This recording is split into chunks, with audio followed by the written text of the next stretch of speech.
It's hard to make a lot of acquisitions these days with cash because the Justice Department, the FTC, don't seem to be approving very many things of any consequence, so that's a factor. Secondly, these companies are making a lot of cash, and there's no doubt that while there's a tax on share repurchases, it's a modest tax, relatively speaking. So people that want to do share repurchases are going to do them despite the 1% tax that occurs now. So I think if you've got a lot of cash, giving it back to your shareholders is good. It's hard to make acquisitions of size these days without having regulatory problems. So is that the reason why you think you're going to see this a whole lot more? I suspect you'll see more of it for the time being. Now, if you have a lot of cash, regulators sometimes don't like you to do share buybacks, and that's why the Congress imposed a tax, but they don't like you to make acquisitions either. So it's, it's a difficult situation. Do you expect the cash to be deployed into sports teams more frequently? I suspect probably not. That's exactly the question I was going to ask. I think individuals, to be honest, publicly traded companies don't yet typically buy sports teams, at least in the United States. They do overseas. So it's mostly wealthy entrepreneurs or other people who have the cash to do that. And I suspect you'll see more of it because the values of sports teams has risen dramatically in the last couple of years. When the New York Yankees were bought by George Steinbrenner, I think it was in the 1970s, he paid roughly, I think, $8 million for the team. That's amazing. $8 million. When the Baltimore Orioles were brought to Baltimore in 1954, they were paid, the purchase price was $2.2 million. $2.2 million. So these teams tend to go up in value. They don't tend to go down.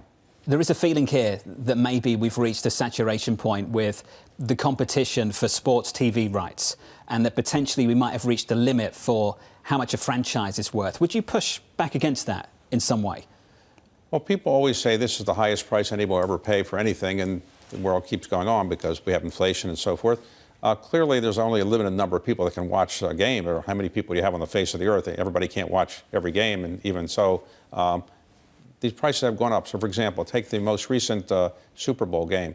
More people apparently watched that than watched any television event since the moon landing in 1969. So there are a lot of people out there who like to watch sports. There's nothing wrong with it. And, do they like American football or do they like sports? Because American football has absolutely dominated TV ratings. What can baseball do to get there? Well, there are two different types of things. More people go to Major League Baseball games every year to go to NFL football games, obviously the more games, but you have a lot of people showing up at the games. And the TV rights, though, there's no doubt that NFL dominates television. If the top 50 shows on television history in the United States, probably 40 of them, or 45 or so, are NFL games of one type or another. It's just unbelievable.